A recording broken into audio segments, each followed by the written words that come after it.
Good morning, everyone. Welcome to CLC. I pray that you would all stand and worship with us.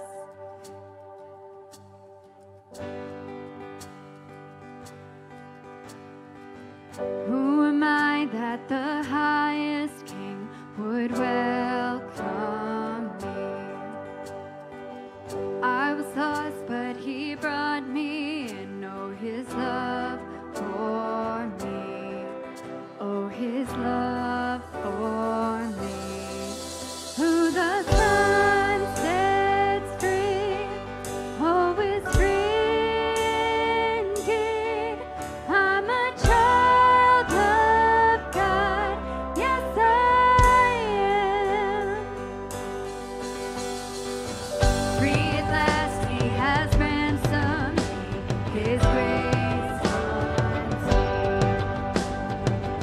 While I was a slave to sin, Jesus died for me. Yes, he died for me. Who the Son sets free, oh, is free indeed. I'm a child of God, yes I am. In my Father's house, there's a place for me. I'm a child of God, yes I am. I am chosen, not forsaken. I am who you say I am. You are for me, not against me. I am who you say I am. I am chosen, not forsaken. I am who you say I am. You are for me, not against me. I am who you say I am. Oh, I am who you say I am. Who the Son sets free, oh, is free indeed. I'm a child of God, yes I am. In my Father's house, there's a place for me. I'm a child of God, yes I am. In my Father's house, there's a place for me. I'm a child of God, yes I am.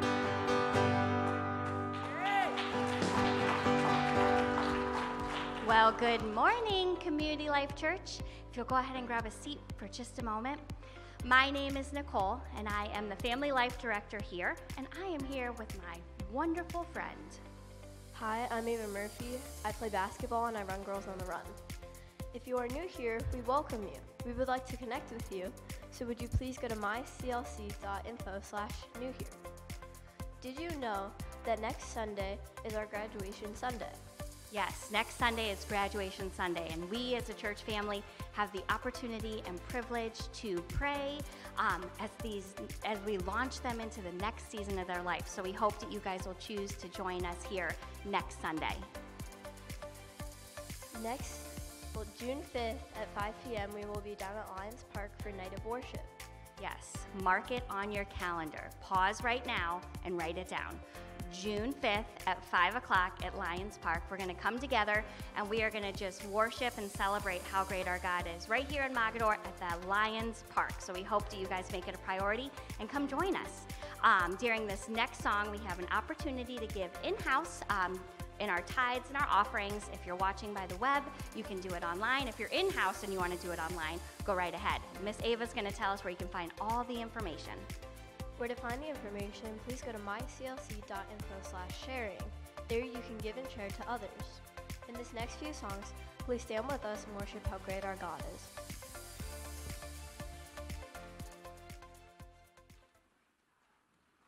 Let's continue to worship.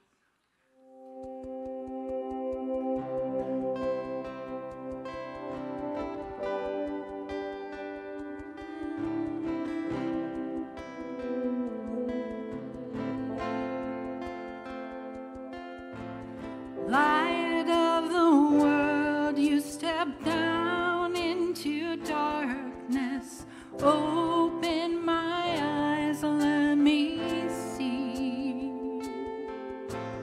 beauty that made this heart adore you, hope of a life spent with you. And here I am to worship, here I am to bow down, here I am to say that you're my God. You're altogether lovely, altogether worthy, altogether wonderful to me.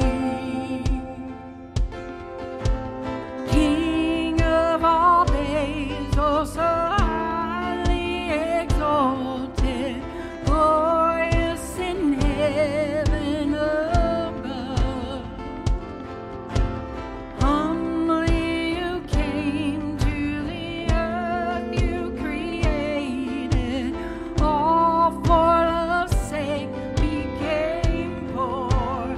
Here I am to worship, here I am to bow down, here I am to say that you're my God.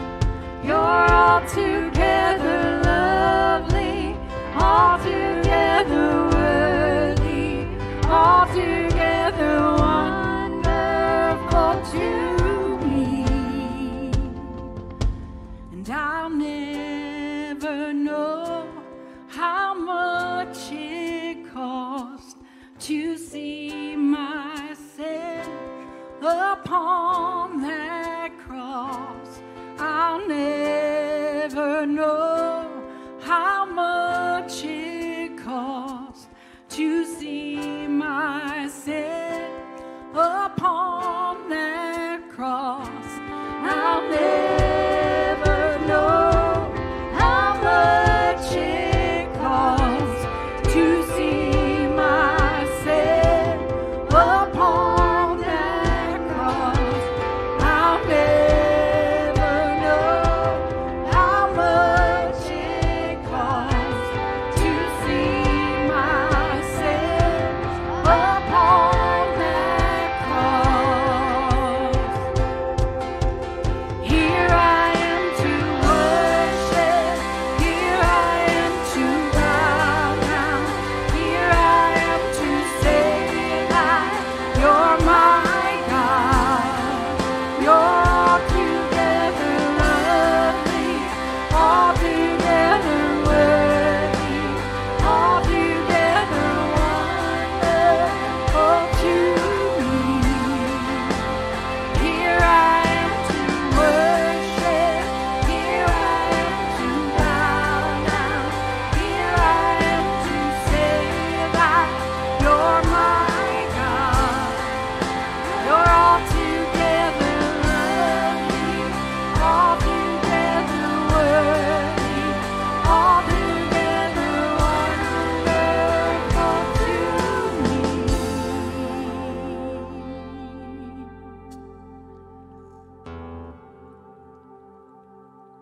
Continue to worship you this morning, Lord.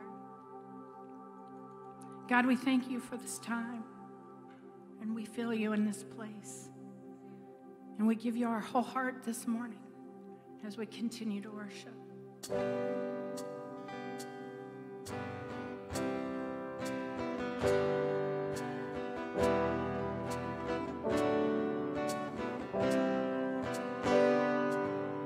Let the King of my heart be the mountain where I run, fountain I drink from. Oh, he is my song. Let the King of my heart be the shadow where I hide, the ransom for my life. Oh, he is my song. You are good, you're good. Oh, you are good, you're good. Oh, You are good. You're good. Oh, you are good. You're good. Oh, let the King of my heart be the wind inside my sails, the anchor in the waves. Oh, he is my song. Let the King of my heart be the fire inside my veins, the echo of my days. Oh, he is my song. Let the King of my heart be the wind inside my sails, the anchor in the waves. Oh, he is my song. Let the King of my heart be the fire inside my veins, the echo of my days. Oh, he is my song. You are good. You're good. Oh, you are good. You're good. Oh, you are good. You're good. Oh, you are good. You're good. Oh, you're never gonna let me down. You're never gonna let me down. You're never gonna let me down. You're never gonna let me down. You're never gonna let me down. You're never gonna let me down. You're never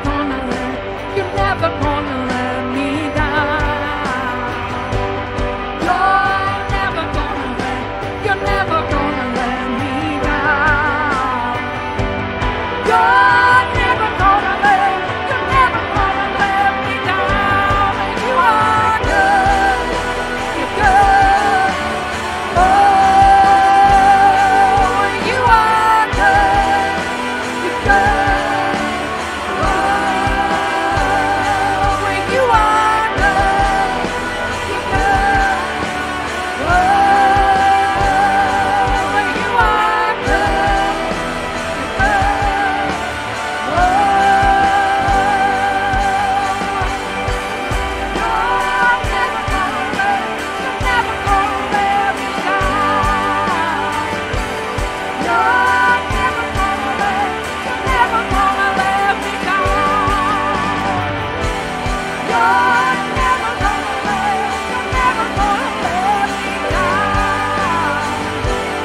You're never gonna let me down.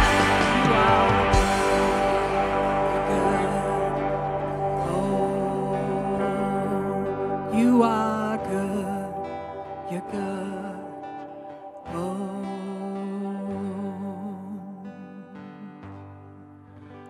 Let's bow our heads and pray to a good God this morning.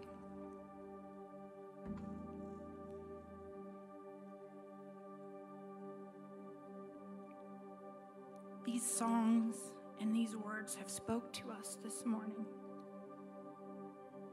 And even if you're struggling with all the stuff of the week, God, you are still right here with us. You are so good.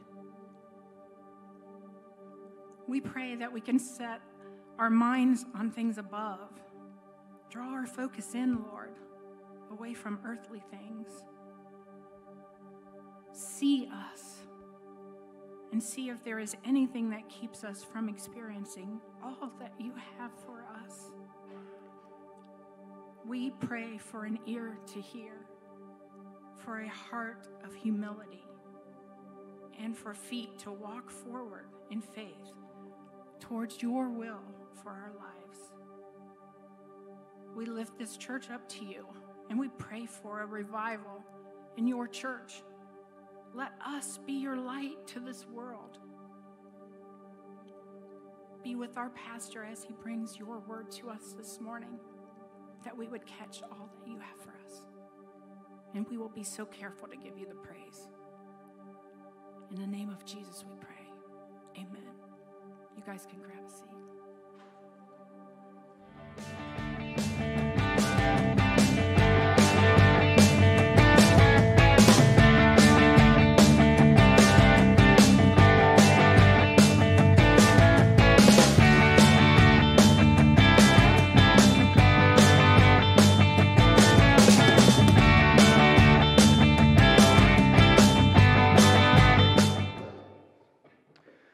Well, good morning, everyone.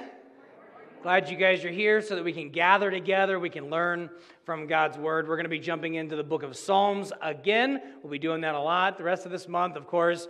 Psalm chapter 55 is where we're going to jump in first.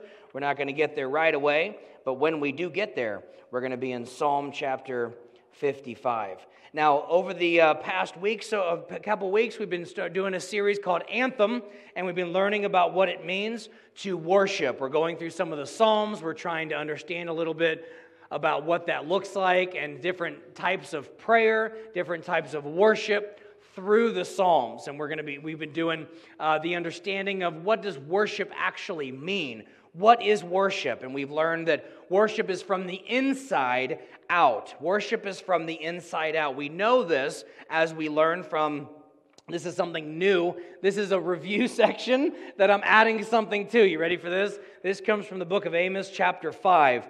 God says, "Take away from me the noise of your songs. To the melody of your harps I will not listen. But let justice roll down like waters and righteousness like an ever-flowing stream." So Israel was not listening to God. They were sacrificing to God, trying to make everything all good, but they were not honoring God in their lives. They were doing things publicly, but they were not honoring Him privately. Those go hand in hand. Hand in hand. What happens in front of people needs to be what happens right at home, at work, in different places, wherever you go. And so we've learned that worship actually starts from the inside and works its way out. God is not interested in us just playing worship. He wants us to really, authentically, truly worship Him, which means that we give Him all of who we are. So far, we've learned that we worship with all of creation. We can do that because we are part of creation. We were created by the hands of God. God actually made man out of the dust, out of the dirt of the ground. Thank you, Lord. And then took a rib from Adam, created woman, because God said it is not good for a man to be alone. Amen. And so here came woman to save the day. And so here we have this beautiful union together where we are creation. We also learned that we worship to remember what God has done. Dan, can you bring me down a little bit, bud? Thanks, man. I'm distracting myself. And so we worship to remember what God has done. It's important for us to worship God so that we can remember all that He has done. When we take moments and we don't remember what He has done, then we just keep moving forward thinking that He hasn't done anything. That's why last week we had a journal challenge to where you can actually start writing things down that you're praying for, thinking about what's going on, so you can go back and you can say, wow, I can see how God has moved. I shared with you that I kept journals over the past couple of years, and there's a season for me where I journal a lot or I don't. Maybe you do, maybe you don't. Part of it was I was really into it, and so I got used to it. Then I got out of it, so I got used to not doing it. You with me? And so when I would go back and I would look over these different journals, I would say, thank you, God, I am not where I was. Thank you that I get to continue to grow as a follower of Christ. So we want to remember what God has done. We do that through worship. Well, today we're continuing the sermon title all month long, Here I Am to Worship. Say that with me. Here I am to worship. When we show up, we declare, I am here, and my purpose for today is to worship. But it doesn't just happen on a Sunday morning. It happens when you wake up on Monday morning. You know those case of the Mondays. You can wake up, look in the mirror at God's beautiful creation, and you can say, here I am to worship. You can walk into that job you've been trying to get out of, and you can say, here I am to worship. You can walk into another session with a doctor, and you can say, here I am to worship. You can walk into another interview. You can walk into another hard case, and you can say, here I am to worship. Because as followers of Christ, that's all of it, all the time. Here I am to worship. The big idea for today is that we can worship even when it's difficult. We can worship even when it's difficult. Well, I don't feel like worshiping today. Yep, I get it. There's days I don't feel like it either. And if I listened to how I felt, I would never just do what I'm called to do. Right? You don't feel like having to stop your day to fix something. You don't feel like fixing that leak or feel like doing something with the house. You don't feel like paying that bill. Who feels like paying bills? Come on, listen. I don't feel like it. Yeah, but you know this is the commitment, right? I committed to this and I got to make it happen. So we can worship even when it is difficult. Let me ask you a question. To get us started here with today's time of learning, here's a question, very interesting, right? Has a song ever made you sad? Right, listen.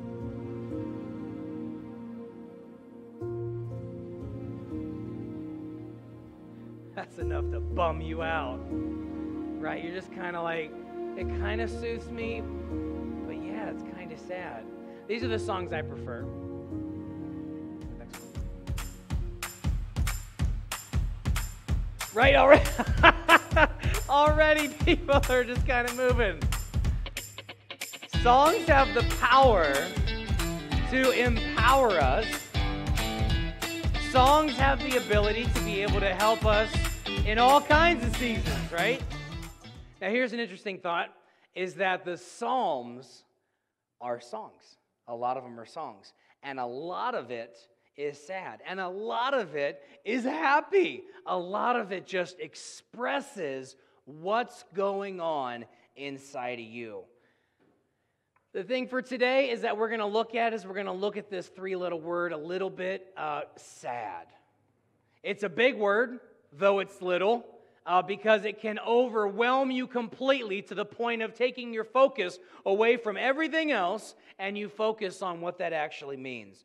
Today we're going to learn a little bit about how we biblically handle that.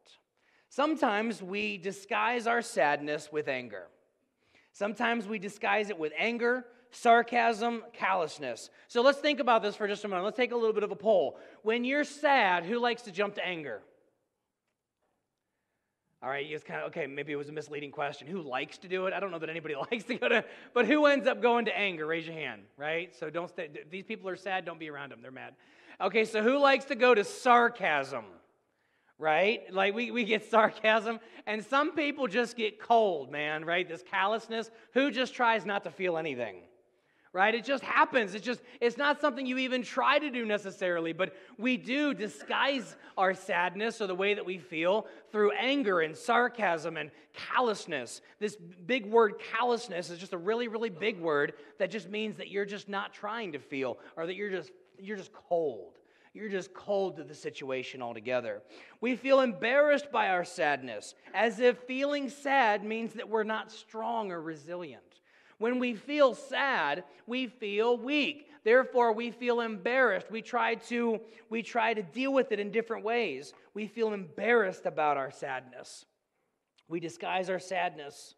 We get overwhelmed by our sadness. We get overwhelmed by it to such a point to where we're actually looking at it and we're going, I don't even know what to do about it. I don't even know where to go. I don't even know what the next step is. I heard they had the next step on Sunday. I don't even know how to go after that next step. I'm so sad. I'm so down. I'm so depressed. I know that I'd imagine in a group even this size, there's a handful of people that have dealt with depression over their life. And you can't look at somebody who has experienced clinical depression and say, snap out of it. Right? Because that person who's feeling clinical depression wants to smack you. Don't tell me to get over it. You think I want to feel this way? You think I want to go down this road? You think I want to stay here? And we have all these feelings and we get overwhelmed by it. and we get embarrassed by it, so we don't talk about it, so we keep it in, and it could potentially go even worse. We ignore our sadness. We ignore it. Listen, no matter how much Febreze you spray in your house, if you don't clean up the dog poop on the floor, it's still going to stink. It doesn't matter. You know this as well as I do. You don't just go, oh, that was a mess, I'll get it later. You get it then. And if you don't get it then, you need to start getting it then. And so what we're going to do today is we're going to learn the art of lamenting. We're going to learn this art of dealing with the source of it so that we can move forward in God's goodness and in His grace. Because all too often, we focus and we stay in it, but we don't actually process it. Now, before we begin the understanding of lamenting, we have to understand a concept that may be new to you. I don't know. It's fairly newer to me. It's called heart posture. Now, when I say the word posture, I think we get the idea of that, right? So let's get a little example here. So let's say that we're going to sit. When somebody sits down and they're sitting upright, they're attentive, they're ready to go, they're eager, they're ready, right? When you see somebody sit like this, you may not even question the fact that they're sitting like this. They're just sitting the way that they're sitting because it conveys I'm ready. It conveys I'm trying to be respectful. But then there'll be times where maybe you or me or somebody might even do a little like one of these things, right? Somebody just got nervous, didn't you? You just got nervous. One, that I'm slouching on the stage, right? And two, I have my foot on the altar. And so y'all are freaking out. The point here is that there's a difference between the way you're viewing me even now and emotionally reacting to the way this looks to the way that this looks. This is a sign of respect. You felt it when you saw it. And then when I did this, then you're kind of like, you almost said, ooh, didn't you? You almost said, I don't want to see that. And then sometimes people are just, you ever noticed, I'm not saying right or wrong, or there's just different postures. I used to try to be so confident in who I was that a chair wasn't good enough to be wherever somebody else put it. I always had to move it, so I had to control the situation. And oftentimes I'd do this. You ever try to sit on a chair backwards when it's got these poles in it? That's weird. And so I just kind of like, and people look, why are you sitting like that? I want to. Right? And so we have these different postures, the way that we hold it. And our heart has postures. Our heart has postures and focuses. Our heart can be lazy. Our heart can be like, whatever, I don't care. Do whatever you want. Callous, cold. We can actually get mad and harbor anger inside of our hearts and say, I'm going to get back at you. We can often have our heart be in the posture of sarcasm, where we try to play it off as it's not that big of a deal, or maybe it's your fault actually. But our heart posture is so important. And here's why. Because our heart posture determines the difference between lamenting and grumbling. Our heart posture, based on whether or not our heart is slouching, whatever, or whether or not we're standing up tall, whether or not our overall posture is ready to receive and to hear, determines whether or not you're actually lamenting or whether or not you're grumbling. Now, does heart posture is it even in the Bible? Well, let's see what Psalm chapter 51 says. Okay, I'm just going to read this to us today. Create in me a pure heart, O God, and renew a steadfast, or some translations will say a right spirit within me. This steadfast word means firm, strong, ready to go. So it seems like heart posture matters to the Lord. You see, a surrendered heart tells God that you are releasing control to Him. When you have to move the chair of your heart every time you go to sit down because it's not good enough where it was, and you got to, Sometimes you'll get to watch yourself. When you go to sit somewhere and there's a chair, you will find yourself just touching it because now it's in the proper position. You moved it an inch, but now it's in the proper position. How about we just rest in the fact that we're going to trust that where God has placed that situation, we're going to be still and know that He is God. God, I appreciate what you did. You did create the universe. Totally got that. Watch that message as well. But I know me, and I know that I just prefer it to be this way.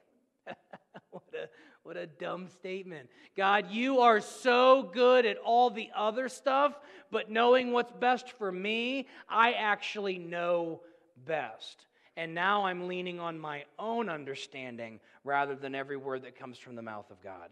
Leave the chair in your heart where God has placed it and sit down. I feel like I was talking to one of my kids. Sorry. They're all like, but I am sitting. What do you mean? Leave it where it is and be seated. A heart of adoration acknowledges who God was, is, and will be. A faithful heart lets God know that you trust Him to keep you. So these aren't things that He needs to know. This isn't things that we need to God says, oh, thank you for telling me that. Now my heart is clear. That's not the point. The point is our heart to be clear towards Him. He already knows it all. He doesn't actually need us, but He chooses us. There's a big difference.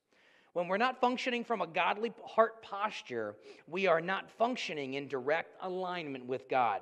So we need to ask ourselves, what is my heart posture toward God? Now, it's going to get harder the more I get into this message. Not because I'm going to take us for another hour, but because the content is going to sting. So if I could just preface it that now to say there's a possibility you may feel things in the next few minutes that you weren't expecting. And I want to ask you, for your sake and your relationship with the Lord, to not fight that, but let it be. You will find yourself arguing with yourself on why you shouldn't feel that way. You'll actually start turning it, whether you realize it or not. The sin nature within us will switch it to actually turn to blame me. He shouldn't be talking about that on a Sunday morning. I'm supposed to be here to get happy, and then I can go home. And so notice those things. And just be aware that we're going to turn away from blame and we're just going to receive what's going on inside of us as we move forward. So what is lament? Lament is a passionate expression of grief or sorrow. A passionate expression of grief or sorrow. Lament is facing our sadness instead of ignoring it. Lament is feeling our sadness instead of numbing it. So far, we need to face it, we need to feel it, and working through our sadness instead of just getting over it. You need to work through your sadness. We need to work through our sadness. Now, sometimes we make the big mistake of believing that we shouldn't feel certain emotions if we follow Jesus. Well, I asked Jesus in my heart, and so I believed that all that other stuff was going to go away. Last week, we felt some of these emotions as we had a beautiful moment at the end of service as we honored moms who have gone before us. I grossly underestimated the response to what we would feel in those moments. And we had multiple candles lit in memory of the moms that have gone before us. And people were just overwhelmed. When they allowed these feelings and emotions to flood them, it's possible that some of those feelings and emotions were not dealt with. And it's okay. You need to keep processing, but here's the thing. You don't do it on your own. You do it with the Lord. Working through our sadness instead of just getting over it. Getting over it actually is trying to brush it underneath the rug. Feeling sadness, grief, frustration, or anger means that we don't just trust God and have enough faith, right? We actually are believing this. This is a false belief that our sadness and our grief and our frustration is actually like taking away from our faith. Now, I don't want to confuse us in this information, but I want us to understand that when you feel things, it's okay for you to feel things. It's not okay for you to be controlled by all those feelings, but it's absolutely okay for you to feel those things. And we need to work through some of these together today. We often make the mistake believing that following Jesus means that we should always be full of joy, hope, and peace. You ever meet that person that is too happy? Somebody said to me, man, you're just too happy. And to believe it or not, I said, okay, I'm going to have to reel that in a little bit because I found myself putting on something that wasn't authentic. Now, you know me. I'm overall a generally happy person, but to be so over the top, I'm very leery of those people. You know those people that come up to you and they say, glorious day, it's wonderful to see you, glad, wonderful, awesome, fantastic, praise the Lord. You're like, no. Do you have a family member I could talk to? Or, yes, somebody, can you get your boss? This isn't going to work for me. And so you just have all these things, and they're just so overwhelming. Why? Because oftentimes we are trying to cover up for stuff. And so when you see those people that are just over the top all the time, it's possible that something is just going on there. It's possible. I'm not telling you to go to every person. There's something wrong with them. But to actually admit, but for you, look in certain, is there something that you're trying to cover up for? Is there something going on inside of you that you're dealing with? The Bible tells us a very different story, though. Scripture is filled with stories of people whose lives were really, really difficult. We believe, especially in America today, that happiness is the key within our faith. That it's always about being good and everything being fine and everything being okay. But there are people within Scripture that never actually had it good. They never actually got that. They never actually had that the whole time they were honoring God in their life. It was a struggle, seemed like, to the very end. I mean, just read the story of Moses, for crying out loud. Like if you read through this time and time again that there was just struggle after struggle after struggle, and then he was promised, hey, we're going to take you to the promised land, God says. And then because of their disobedience, God said, we're going to take a break. We're going to pause you in the desert. You're not even going to see the promised land. So imagine being in a place, oh man, what's wrong with me? What's wrong? No. God gets to decide whatever God gets to decide, and our sin can actually limit our potential. Our sin can actually get to a place where God says, man, because of your disobedience, this is the consequence of that. And so we have to deal with that. We have to process what is going on around us, and we see that through Scripture. Psalms of lament are forms of protest, a way of process, way to process emotions and a place to voice confusion. Now, I want to walk you through a lament. Not to practice here yet, but we are going to at the end. I'm going to have a moment where we're going to pray together. But I want us to read one here. Psalm chapter 55 is one of many examples. It's a song in Scripture that expresses pain over being betrayed by a trusted friend. Has anybody ever experienced that? Maybe you should raise your hand. Sorry. Has anybody ever experienced being betrayed by somebody who looked you in the eye and said, oh no, we're good. We're family. We're like family. I'll never leave you. I'm always with you. I'm going to be with you to the very end. It's going to be all good. I got your back. And then something occurs and they're not there. Even worse, they tell stories about you that are flat out lies. Betrayal. Betrayal from a trusted friend. So let's see what this looks like. Now again, this is a song, so there's a level of poetic feel to this. So let's talk through this. So we start off at Psalm chapter 55. We're going to do verses 1 through 8. It says, listen, I'm reading from the New Living Translation. Listen to my prayer, O God. Do not ignore my cry for help. Listen means pay attention. Now before we go any further, you need to remove any sort of filters you have about how you think you're supposed to talk to God. Because oftentimes we're brought up with a level of, well, I just can't do that to God. I can talk bad to my family, but I can't talk a certain way to God. And so and it's not even that it's bad, it's real. It's real. And so picture yourself for a moment. Let yourself feel whatever's going on here.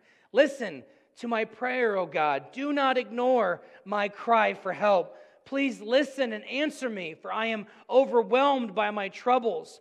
My enemies shout at me, making loud and wicked threats. They bring trouble on me and angrily hunt me down. My heart pounds in my chest. The terror of death assaults me. Fear and trembling overwhelm me, and I can't stop shaking. Now, you know as well as I do, when we say things like, I fear that, it comes across as, oh, you don't have faith.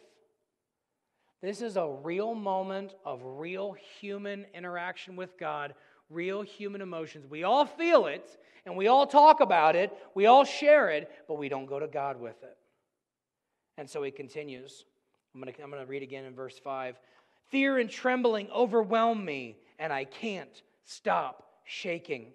Oh, that I had wings like a dove, then I would fly away and rest. So if you listen to what's being said here, people, if only you made me better, then I could deal with this differently, and I could have the rest that I need. You're going, well, isn't that questioning God? Isn't that? No. We're talking about just where this person is right here in this moment, sharing their feelings, sharing. And it's not just about the feelings. It's expressing what's going on inside of you. We all have the chaos inside of us, male, female alike. We all have the chaos. This right here is just expressing it, and expressing it to the one that can actually do something about it. So you've had the same conversation with a friend or a family member over and over and over and over and over again. You can't understand why it's not getting any better. Talking to the wrong people. These people can't heal your heart. These people can't grow you. Now God can use those people, but we need to start with our Heavenly Father. He says, I would fly away to the quiet of the wilderness. How quickly I would escape far from this wild storm of hatred. I don't know about you, but it seems like the psalmist here is rather upset. Did you sense any of that? Have you ever felt that way? Right, kids? Have you ever felt that whole stomping moment and running off moment? And I don't get it. I don't understand it. It's not fair. Yeah, it's universal, man. It's not fair. I don't like it. If only I had wings, then I could fly away. I wish this, I wish that. Our world is more connected than ever before in history, which means we're more connected to tragedies in our life than ever before. I wonder if there's some things we ever should have known.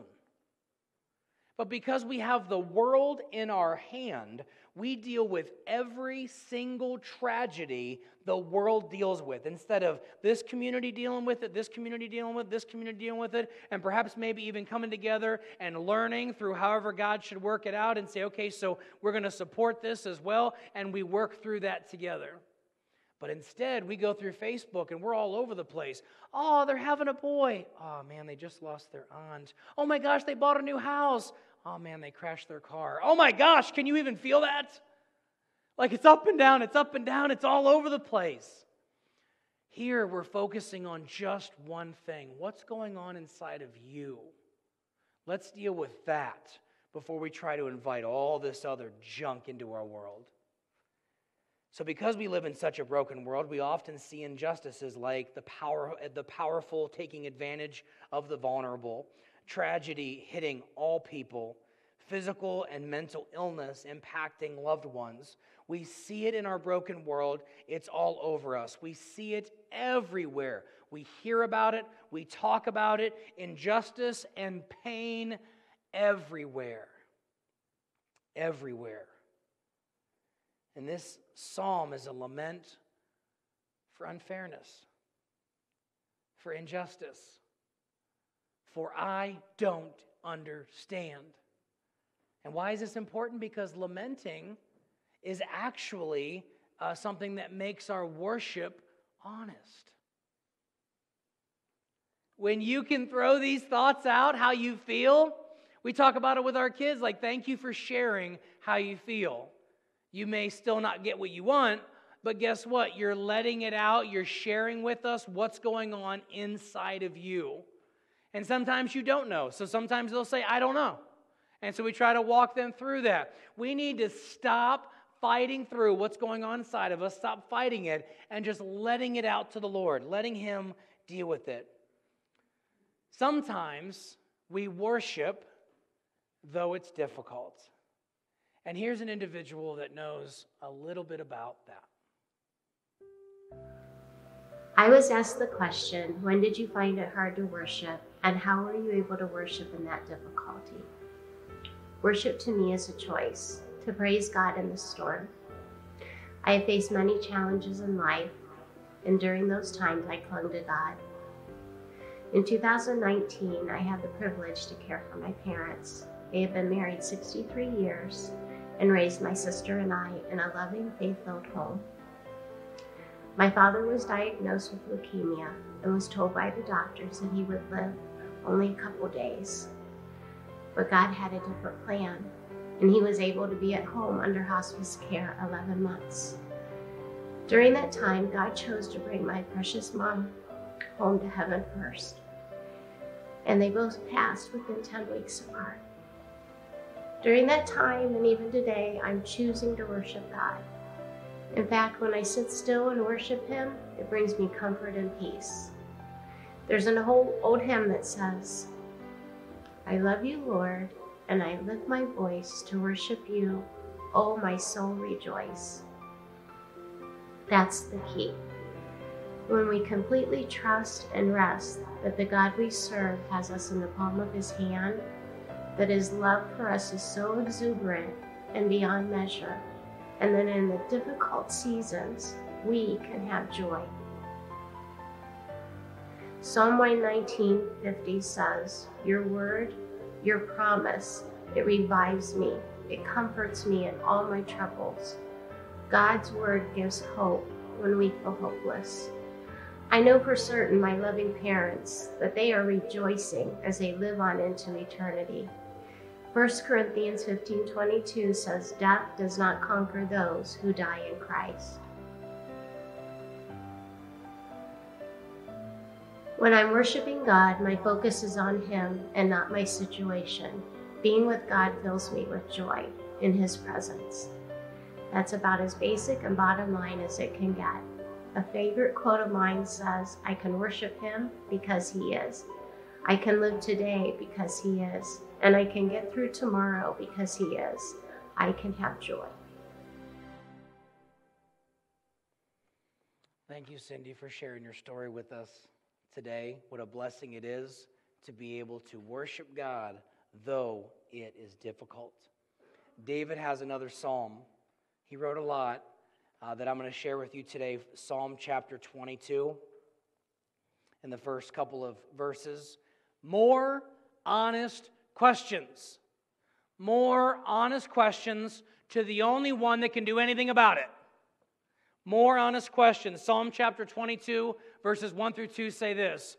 My God, why have you abandoned me? Some translations would say, why have you forsaken me? Sound familiar? Eli, Eli, lama sabachthani. Jesus cries out and He says, why? Hiding God's word in His heart. He repeats the psalmist, David, with an honest, real, worshipful question. My God, why have you abandoned me? Why are you so far when I groan for help? Every day I call to you, my God, but you do not answer. Every night I lift my voice, but I find no relief. I know what you're going to say. So far, still sounds like no different than grumbling. Sounds like the heart posture is pretty much the same. So what is so different between this and what I'm doing. Next week, we're going to fill that in. Next week, we're going to understand together, wait a second, it just sounded like grumbling, so how's the heart posture different? Well, today I just want us to focus on the first part of this so that we can get an understanding that it is okay. Jesus, the Son of God himself, said, "Why have you forsaken me?" David here says, "Why are you so far away when I groan for help?" You see, lamenting is what happens when we experience something so difficult that we allow ourselves to wonder, "God, where are you? Why have you abandoned me? Why won't you help me? Do you even hear me?" You ever wonder if God really sees you? We all want to be seen. We all find great value through our love languages. Some people have the love language of words of affirmation, and so whether you're male, female, it doesn't matter. You say, "Hey, great job today. I'm so proud of you. This is wonderful." And so when we say those things, that fills us. I had an opportunity to experience that just yesterday. My friend Allie did that for me. And it was so interesting to me that I was running down Margaret Road, and she was waiting for a ride, as she is one of the stellar people at McDonald's. And she's sitting out there, and I decided the Lord pulls all this stuff together for me at times. And I wish I would have a better understanding before I got up here, because then it wouldn't be so overwhelming at times. But he told me not to use my music when I'm running right now. And I was like, "God, you don't understand what it's like to have to train and run and go through this stuff." And he tells us, "Okay, I'm going to do that." So I got to run down. I heard somebody yelling, "Hey, Pastor Gordo!" And I turned around and I was like, "Hey, that's fun stuff." And then I ran down, and Allie yelled, and we chatted very, very briefly. I was on the sidewalk. She was on the picnic table, and I said, "Allie, I'm so proud of you. You just keep going." She goes, "I'm proud of you too." And I was like, "Yeah," and I'm running along, and I make it all the way down to like Meadow Ridge, I think it was, and I start running. I don't think it was quite that far. And I started thinking to myself, why did I say that? Why did I say that I'm proud of you? Did I mean it? Yeah, because it's not about what you do. It's about who created you. And you are created in the image of God. And so I want you to know that I'm proud of what God has created. And so we can empower people with those words. We can empower people through our words. But it's so difficult. It's so very, very difficult when we're lamenting to feel that. Lamenting happens when we experience these feelings. Psalm chapter 22 doesn't ignore or shy away from life's dark moments. Don't shy away from dark moments. If you're feeling whatever you're feeling, do it. Feel it. And then lament that to the Lord. The first part of our heart posture that we're talking about is being real. That's how your worship is honest.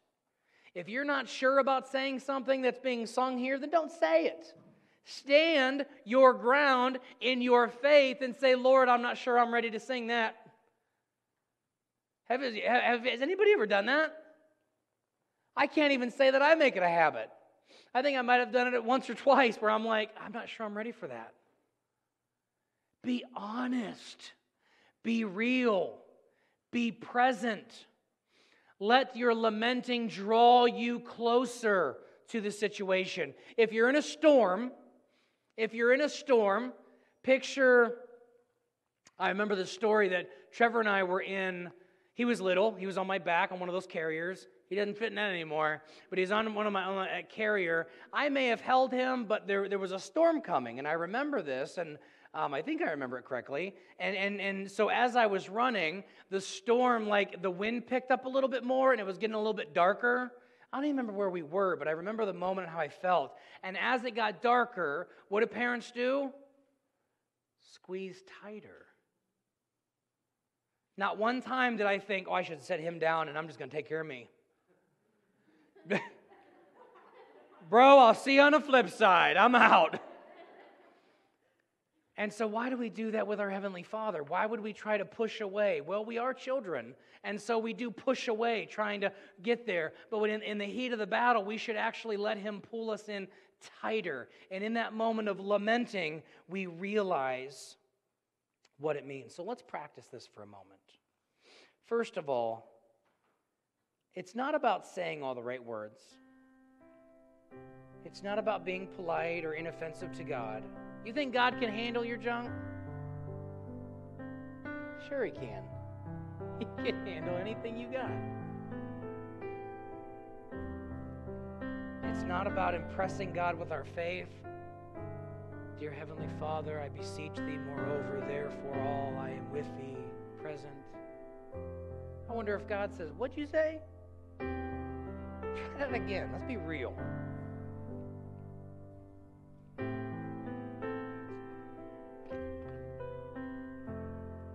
So the question that we need to ask ourselves is this: what injustice, unfairness, bias, prejudice, what's going on in the world today that you would say, man, this causes me to express a passionate grief or sorrow? Many people in this time in life would say, man, this whole COVID experience, I mean, that's a good general one for sure. And that's hit to the core of many, many people. That could be it. Maybe there's something else as well. Maybe there's something else as well. For me, it's really anything that has to do with our children. Anything. Could be anything. It could be confusion. It could be the conversation of pro-life, divorce, death in general, racial tensions. For me,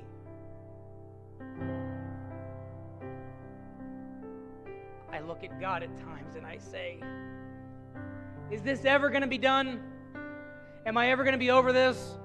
Am I ever going to be able to move on? Have you decided to show up yet? Because I've been here. I've done this. I've felt this. This week I sat right here on the corner of the pew.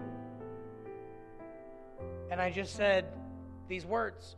I asked the dumb question, Lord, teach me to lament. And He said, come on, big boy, let's have a talk. And I asked these questions. Why do some succeed and others fail? Why do some that do not honor you get to where they want to be, but those who have been honoring you don't? Because I want to know, why are you so far away in my grief? Why are you so far away when I'm asking you questions? Are you afraid of confrontation? I want to know. I know you're going to say, still sounds like grumbling. Well, we're used to that. So I think we can handle this. This is just the first part of what we're going to learn with lament. Next week, we'll finish this. If you miss next week, you'll miss the whole thing. And so here we are. I'm going to give you 2 minutes. And I want you to pray and ask God, reveal to me an injustice in my life or in this world that I care about, that I'm not thinking about, or that you want me to care about. Some unfairness, some bias, what is it? Some pain, some hurt, some regret. Pray to the Lord right now.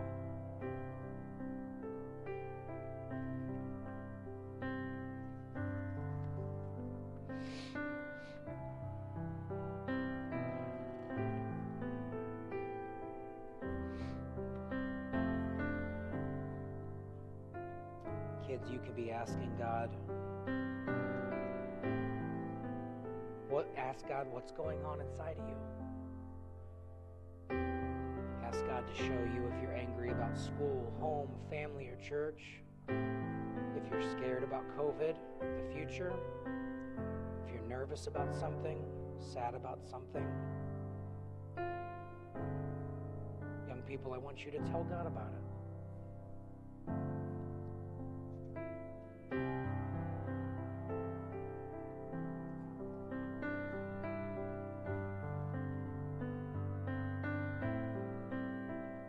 Just ask God to reveal it.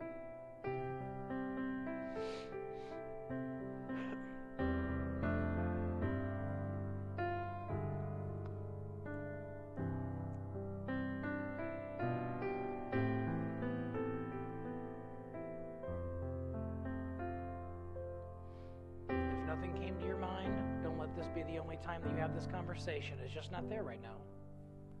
Just continue the conversation with the Lord. It's okay.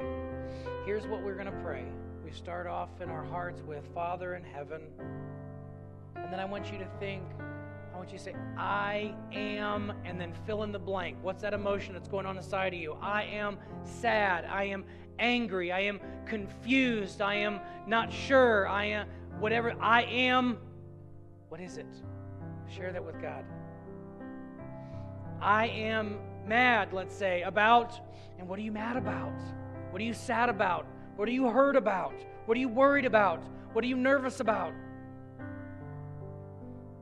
You got to tell them, I am, fill in the blank, about, and then maybe these words are similar. I do not understand why this is happening. I ask and I ask and I ask. You do nothing about it. Where are you when I am mad, nervous, afraid? Do you see me? Do you hear me?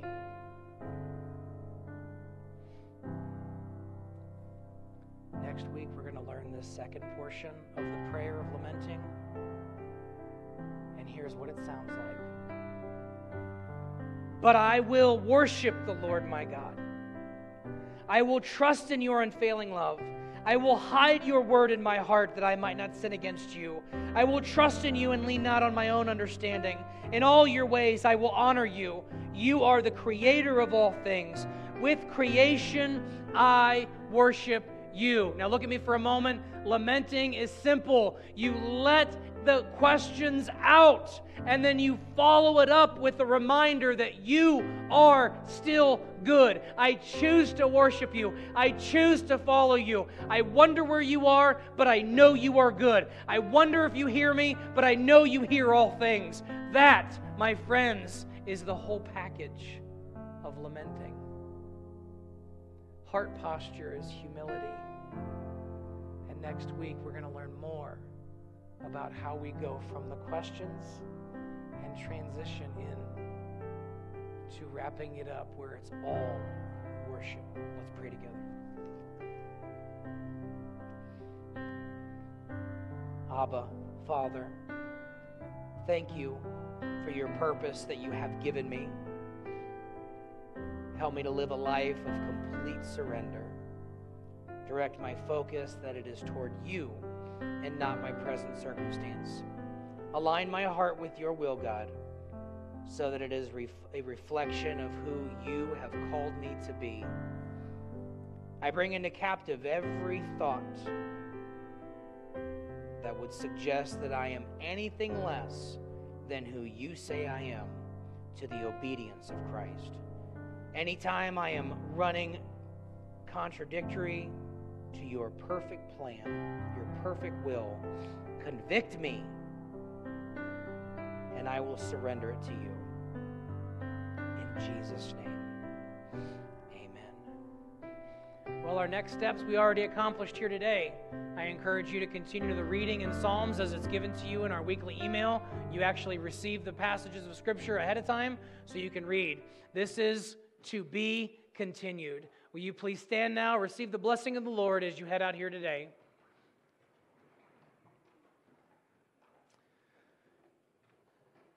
The Lord bless you. The Lord keep you. The Lord shine his face upon you and be gracious to you. The Lord turn his face toward you and give you peace. Now go and be the church